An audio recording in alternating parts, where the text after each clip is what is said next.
Assalamualaikum warahmatullahi wabarakatuh. Di sini saya akan mempresentasikan atau menjelaskan hasil kerja kelompok kami. Mata kuliah Perencanaan Pendidikan. Sebelum saya mulai, saya memperkenalkan diri dulu. Nama saya Muhammad Khairun Nadif dengan NIM 060403200088. Langsung saja di sini saya akan menjelaskan tentang signifikasi perencanaan terhadap persaingan organisasi dan teori persaingan antar organisasi. Bermunculnya lembaga-lembaga pendidikan baru pada satu sisi merupakan sinyal positif akan tingginya tingkat perhatian pemerintah ataupun masyarakat terhadap dunia pendidikan. Namun, pada sisi yang lain, persaingan antar lembaga pendidikan itu semakin atraktif. Oleh karena itu, diperlukan strategi pemasaran jasa pendidikan untuk memenangkan kompetisi antar lembaga pendidikan, serta untuk meningkatkan akselerasi peningkatan kualitas dan profesionalisme manajemen lembaga pendidikan.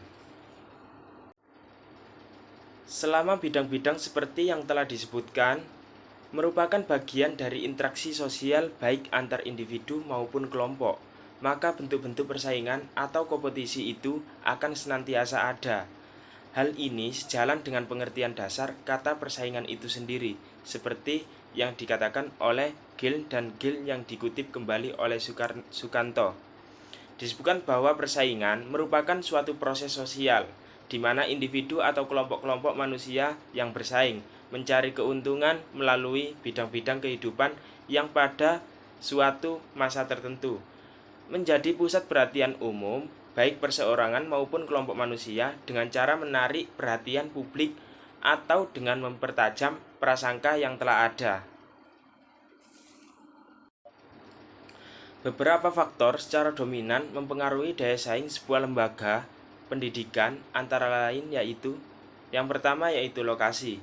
Secara umum, lembaga pendidikan akan berupaya mencari lokasi yang mudah dijangkau dan memiliki akses terhadap sektor lainnya, sehingga faktor ini merupakan salah satu keunggulan komparatif untuk bersaing dengan lembaga pendidikan lainnya.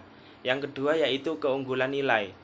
Misalnya kelebihan kurikulum yang diterapkan, sumber daya manusia, sarana prasarana, hingga keunggulan kerjasama. Yang ketiga yaitu kebutuhan masyarakat. Pada beberapa kasus umum terdapat beragam alasan orang tua menyekolahkan anaknya ke lembaga pendidikan tertentu. Salah satu alasan yang paling mengemuka adalah faktor kualitas menyangkut proses pembelajaran dan hasilnya, termasuk kepastian setelah anak mereka menamatkan pendidikan dari sebuah lembaga pendidikan. Masyarakat menilai ketersarapan mereka di sebuah berkualitas pada tingkat di atasnya merupakan salah satu alasan mereka rela menyekolahkan anaknya berbondong-bondong ke kota. Pengertian persaingan adalah persaingan merupakan proses alami terjadi karena adanya interaksi dalam masyarakat, baik antara orang per orang maupun antar kelompok atau organisasi. Bermula dari keinginan untuk menonjolkan keunggulan masing-masing, maka kemudian menimbulkan apa yang disebut dengan persaingan, karena antara pihak yang bersaing itu berusaha untuk menjadi pihak yang lebih unggul. Selanjutnya, macam-macam persaingan. Ada beberapa macam bentuk persaingan yang terjadi, di antaranya yaitu yang pertama, persaingan ekonomi. Persaingan di bidang ekonomi terjadi karena terbatasnya alat-alat atau sarana pemenuh kebutuhan manusia dibanding dengan jumlah kebutuhan itu sendiri yang cenderung tidak ada batasnya. Yang kedua yakni persaingan kebudayaan. Persaingan dalam kebudayaan merupakan bidang persaingan yang sangat luas, meliputi persaingan di bidang agama, pendidikan, politik, militer, dan teknologi. Bahkan persaingan di bidang ekonomi pun dapat dikategorikan sebagai persaingan kebudayaan. Persaingan di bidang agama dapat dilihat dari persaingan agama untuk mendapatkan simpati masyarakat. Yang ketiga yakni persaingan kedudukan dan peranan dalam diri seorang maupun kelompok terdapat keinginan untuk diakui sebagai orang atau kelompok yang mempunyai kedudukan serta peranan yang terpandang.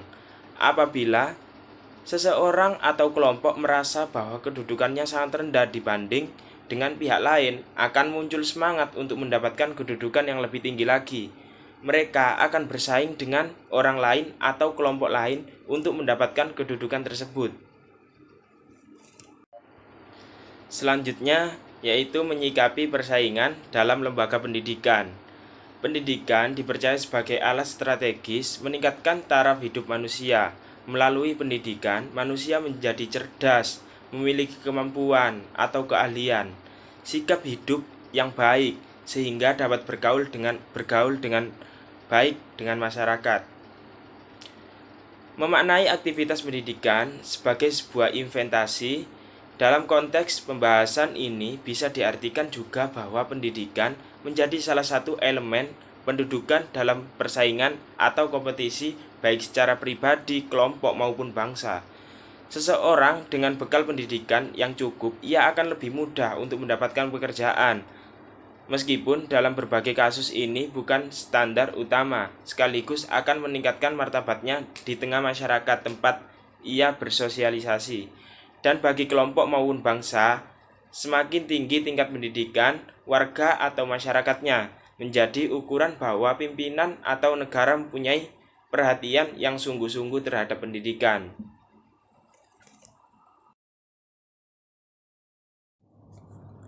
Untuk selanjutnya, di sini saya akan menjelaskan tentang perilaku pelanggan. Pengertian pelanggan pendidikan. Pengertian pelanggan pendidikan merupakan suatu usaha jasa atau pelayanan karena untuk produk yang dihasilkan adalah dalam bentuk jasa dan bukan berupa barang. Sebagai produk jasa, maka indikator kinerja, kualitas, ataupun mutu pendidikan sangat ditentukan oleh seberapa jauh tingkat kepuasan pelanggan pendidikan tersebut. Pelanggan dibagi menjadi dua bagian, yaitu pelanggan internal dan pelanggan eksternal. Pelanggan eksternal adalah pelajar, orang tua, dan lain-lain, sedangkan pelanggan internal adalah setiap orang yang bekerja dalam masing-masing institusi. Bila diperhatikan dari tingkat kebutuhan dan partisipasi pelanggan terhadap suatu produk, maka dapat dikelompokkan menjadi beberapa peringkat. Yang pertama yaitu pelanggan emas, merupakan kelompok pelanggan yang memberikan keuntungan terbesar kepada perusahaan atau lembaga pendidikan. Kelompok ini yang selalu menggunakan jasa pendidikan yang paling benar. Yang kedua yaitu pelanggan perak. Kelompok ini masih memberikan keuntungan yang besar walaupun posisinya masih di bawah pelanggan emas. Mereka cenderung agak sensitif terhadap biaya pendidikan.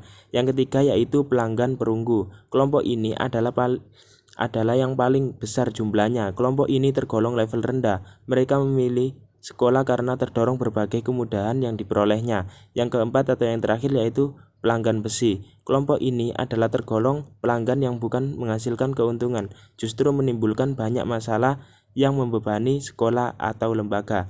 Untuk meningkatkan kontribusi peringkat pelanggan dalam sebuah sekolah atau lembaga dalam melakukan 3 hal di bawah ini. Yang pertama yaitu mengubah perilaku pelanggan untuk bisa pindah ke peringkat di atasnya. Yang kedua yaitu mencegah pelanggan agar jangan sampai turun tingkat. Yang ketiga yaitu mengubah struktur biaya pendidikan untuk membuat mereka lebih tertarik dengan cara subsidi silang atau pengklasifikasian berdasarkan pendapat pelanggan. Berubahnya perilaku pelanggan akan sangat mempengaruhi mutu lembaga pendidikan. Bentuk itu pihak penyelenggara perlu melakukan berbagai strategi dalam melakukan pemasaran dan pelayanan prima kepada para pelanggan. Selanjutnya yaitu karakteristik pelanggan. Lembaga pendidikan sering terjebak dalam melakukan pemasaran pendidikan dengan mengedepankan mutu pendidikan melalui kualitas kelulusan, promosi, dan iklan sekolah. Sementara bagaimana mengenal karakteristik pelanggan kurang mendapat perhatian sama sekali. Para pelanggan pendidikan inilah yang akan menentukan kualitas atau mutu dari suatu lembaga atau sekolah. Untuk itu perlu diketahui secara pasti bagaimana karakteristik dari masing-masing jenis maupun tingkatan pelanggan. Ada beberapa karakteristik pelanggan, di antaranya yaitu yang pertama selalu membandingkan karena kenyataannya dihadapkan pada pilihan. Yang kedua yaitu lebih selektif dalam mengkonsumsi produk atau jasa. Yang ketiga, posisi tawarnya tinggi. Yang keempat, personal fokus. Yang kelima, kritis terhadap mutu. Yang keenam, menuntut harga kompetitif. Yang terakhir yaitu mengkonsumsi produk atau jasa sebagai status sosial. Selanjutnya yaitu kepuasan pelanggan. Setiap lembaga pendidikan akan selalu berusaha untuk mendapatkan serta mempertahankan pelanggan yang ada. Untuk itu, penyelenggara atau pengelola pendidikan harus mengetahui karakteristik dari setiap pelanggan pendidikan sebagaimana di atas. Setelah mengetahui, maka langkah selanjutnya yang dilakukan berupa pelayanan terhadap masing-masing pelanggan tersebut. Inti dari pelayanan yang dilakukan adalah bertujuan untuk mendapatkan kepuasan dari para pelanggan. Sebuah lembaga pendidikan Islam harus memperhatikan beberapa hal yang terkait dengan pelanggan. Di antaranya adalah mengerti apa yang sesungguhnya diinginkan oleh pelanggan. Yang kedua yaitu memperhatikan terhadap kepuasan pelanggan. Yang ketiga memahami pelanggan dengan menjawab 4 kunci pertanyaan. Yang pertama yaitu produk atau pelayanan macam apa yang diharapkan oleh pelanggan. Yang kedua, tingkat kualitas yang bagaimana yang dibutuhkan untuk memuaskan harapan mereka. Yang ketiga, apa sebenarnya pentingnya dari setiap ciri pelayanan atau produk tersebut. Yang keempat atau yang terakhir yaitu bagaimana para pelanggan puas dengan kualitas pada suatu tingkatan kini. Sebuah lembaga pendidikan Islam perlu melakukan pemantauan dan pengukuran terhadap kepuasan pelanggan. Hal tersebut dilakukan agar dapat memberikan umpan balik dan masukan bagi keperluan pengembangan dan implementasi strategi peningkatan kepuasan pelanggan. Mana pelanggan yang merasa puas dan mana yang kurang puas atau belum puas. Untuk mengukur kepuasan pelanggan dapat dilakukan dengan beberapa metode. Yang pertama yaitu sistem keluhan dan saran. Organisasi atau lembaga pendidikan yang berpusat pelanggan perlu memberikan kesempatan yang luas kepada para pelanggannya untuk menyampaikan saran, pendapat, dan keluhannya. Semua itu dilakukan dengan menggunakan berbagai media dan jalur yang ada. Yang kedua yaitu crowdsourcing. Salah satu cara untuk memperoleh gambaran mengenai kepuasan pelanggan adalah dengan memperkerjakan beberapa orang untuk berperan atau bersikap sebagai pelanggan potensial pada suatu lembaga pesaing. Yang ketiga yaitu lost customer. Analisis lembaga pendidikan menghubungi para pelanggan yang telah berhenti atau yang telah pindah pada pesaing lain agar dapat memahami mengapa hal itu terjadi. Yang keempat atau yang terakhir yaitu survei kepuasan pelanggan. Melalui survei lembaga pendidikan akan memperoleh tanggapan dan umpan balik secara langsung dari pelanggan dan juga memberi kesan positif bahwa lembaga tersebut menaruh perhatian terhadap para pelanggan. Kepuasan pelanggan internal yaitu menjadi sangat penting sebab mereka adalah orang yang secara langsung berhubungan dengan institusi. Kepala sekolah dan guru merupakan elemen penting di dalam proses layanan jasa pendidikan. Makanya memberi kepuasan kepada mereka dalam proses pembelajaran akan menjadi sesuatu yang sangat berarti. Kunci utama dalam mengidentifikasi kebutuhan pelanggan internal adalah komunikasi secara terus-menerus antar kepala sekolah, guru, dan karyawan. Tergantung satu sama lain sebagai individu dan antar jurusan atau rumpun saling bergantung sebagai suatu unit. Dalam komunikasi tersebut, setiap pihak menyampaikan kebutuhan kepada pihak lain sehingga terjadi saling mengerti dan kerjasama antar individu maupun antar jurusan dalam organisasi pendidikan yang bersangkutan.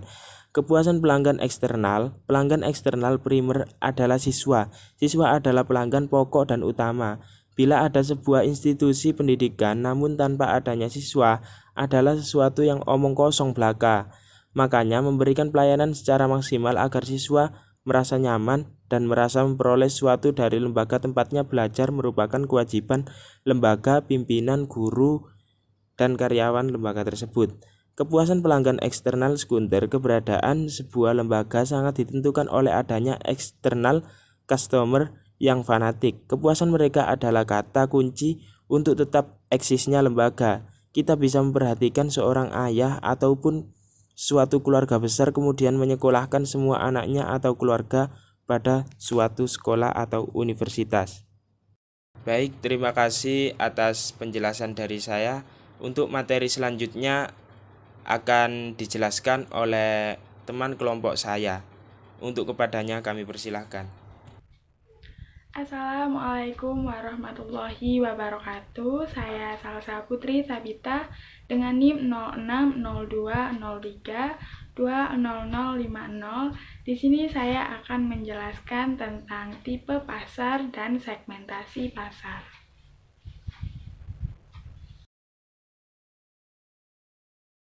Dalam konsep segmentasi pasar, pertama kali dikenalkan oleh Wendell R. Smith pada tahun 1956. Dalam artikel terkenalnya berjudul Product Differentiation and Market Segmentation as Alternative Marketing Strategies yang dimuat di Journal of Marketing. Dalam hal ini, konsumen itu bersifat unik dan berbeda-beda. Konsekuensinya, mereka membutuhkan program pemasaran yang berbeda pula. Secara garis besar, segmentasi diartikan sebagai proses pengelompokan pasar keseluruhan yang heterogen menjadi kelompok-kelompok atau segmen-segmen yang memiliki kesamaan dalam hal kebutuhan, keinginan, perilaku, dan respon terhadap program pemasaran spesifik. Segmentasi pasar merupakan konsep pokok yang mendasari strategi pemasaran perusahaan dan pengalokasian sumber daya yang harus dilakukan dalam rangka mengimplementasikan program pemasaran.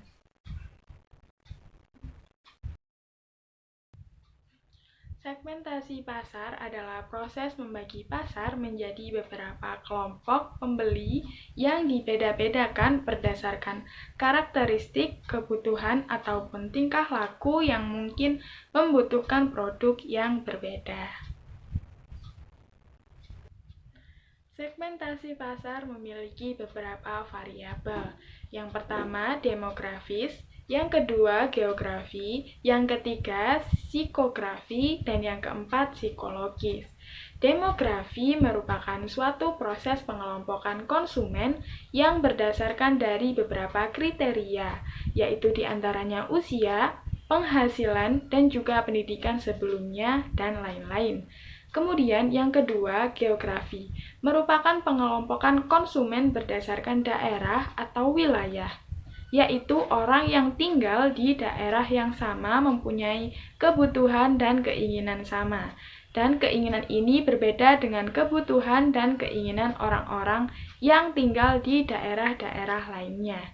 Yang ketiga adalah psikografi, merupakan pengelompokan segmentasi konsumen berdasarkan pada minat siswa atau peserta didik terhadap jurusan yang akan dipilih, kegiatan ekstrakurikuler yang akan ditekuni, dan loyalitas konsumen terhadap madrasah terkait dengan fasilitas dan sarana prasarana yang ditawarkan kepada konsumen, menghasilkan lulusan yang berkualitas, dan lain-lain.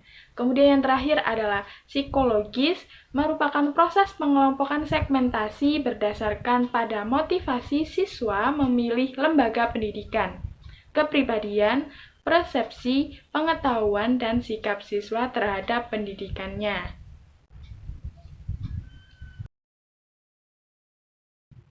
Menurut Casali 2003, beberapa manfaat-manfaat yang akan diperoleh jika melakukan segmentasi pasar yaitu yang pertama, mulai dari mendesain produk, aktif terhadap kebutuhan pasar yang hanya dengan memahami segmen-segmen yang responsif terhadap suatu daerah, maka perusahaan dapat mendesain produk yang sesuai dengan kebutuhan atau keinginan segmen tersebut.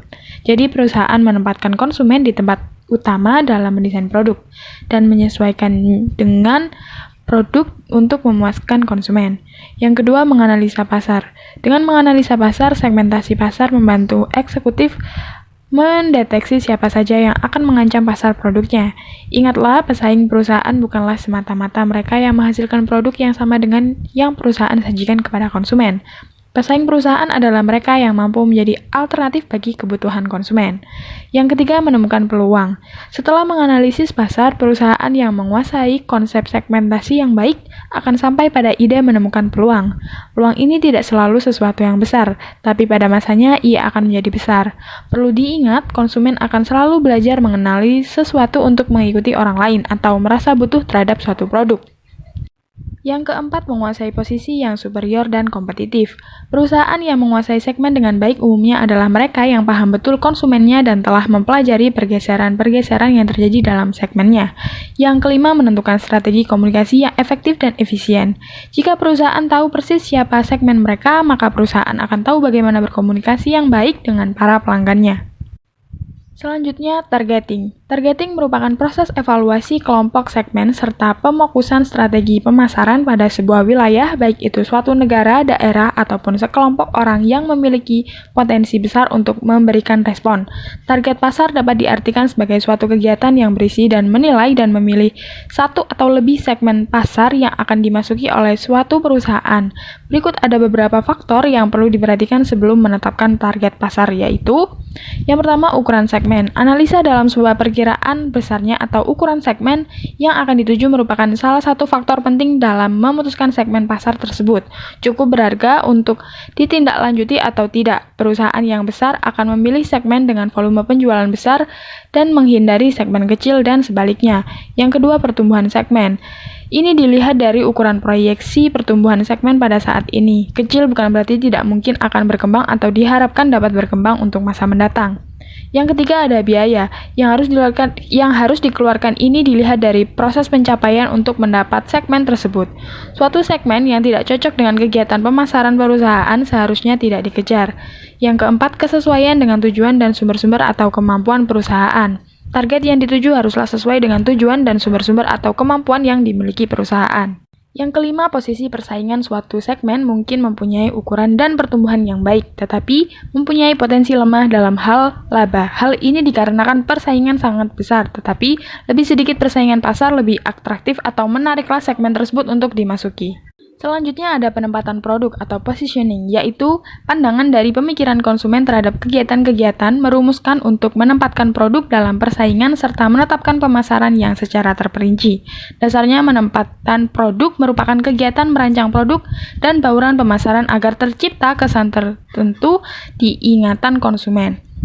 Penjelasan mengenai beberapa cara penempatan posisi produk yang dapat dilakukan pemasar untuk memasarkan produk kepada konsumen yang dituju antara lain menurut Kotler 1997. Yang pertama, penentuan posisi menurut atribut. Perusahaan memposisikan suatu produk dengan menonjolkan atribut dan fitur produk yang lebih unggul dibanding kompetitor, di antaranya seperti ukuran, lama keberadaan, dan seterusnya. Yang kedua, penentuan posisi yang ditentukan menurut manfaatnya. Dalam hal ini yaitu produk diposisikan sebagai suatu manfaat tertentu bagi pengguna.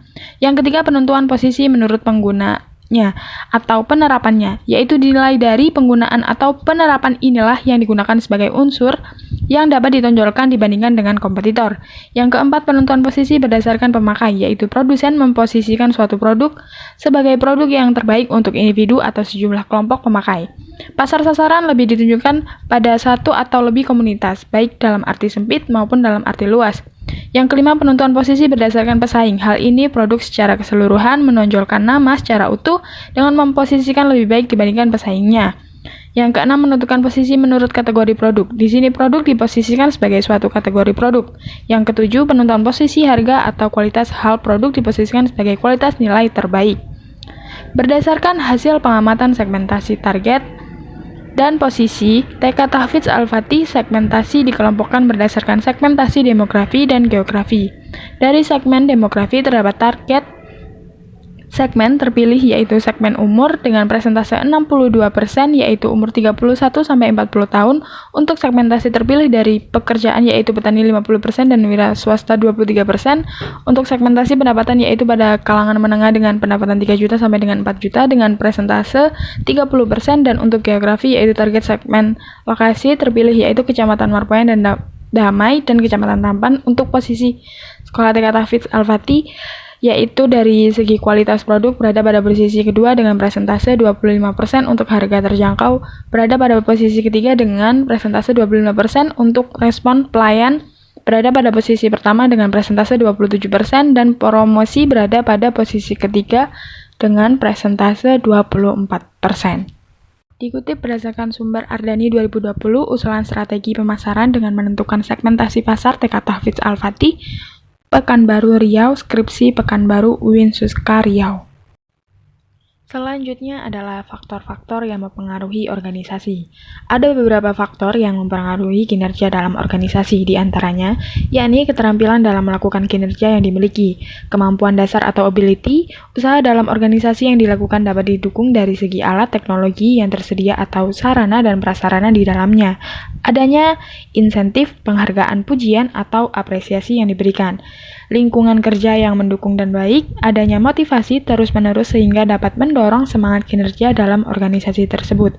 Adapun juga terdapat faktor intrinsik dan ekstrinsik yang mempengaruhi dalam organisasi. Hal itu juga bisa dijadikan acuan dalam mendorong motivasi kerja seseorang pemimpin dalam melakukan pekerjaannya, agar dapat menjalankan tugasnya secara maksimal dan baik. Faktor intrinsik yaitu merupakan faktor yang dapat memuaskan dan memberikan feedback dalam dirinya sendiri. Adapun indikator dari faktor ini yaitu mewujudkan keinginan agar memperoleh prestasi, maju, dan memiliki kehidupan pribadi yang lebih baik kembali. Yang kedua adalah faktor ekstrinsik, yaitu merupakan faktor dari luar seorang pemimpin agar memperoleh semangat dalam mengerjakan tugasnya. Dalam faktor ini terdapat indikator yang dapat mempengaruhi pekerjaan itu sendiri. Dalam status, tempat, keamanan, gaji, atau penghasilan pekerjaan tersebut secara layak dalam mencapai perolehan dan kepercayaan. Dengan hal itu, maka seorang pemimpin organisasi dapat menjalankan tugas dengan baik maupun adil dalam menjalankan kebijakan administrasinya. Cukup sekian pembahasan yang bisa kami sampaikan. Apabila ada salah dalam berucap, mohon dimaafkan. Wassalamualaikum warahmatullahi wabarakatuh.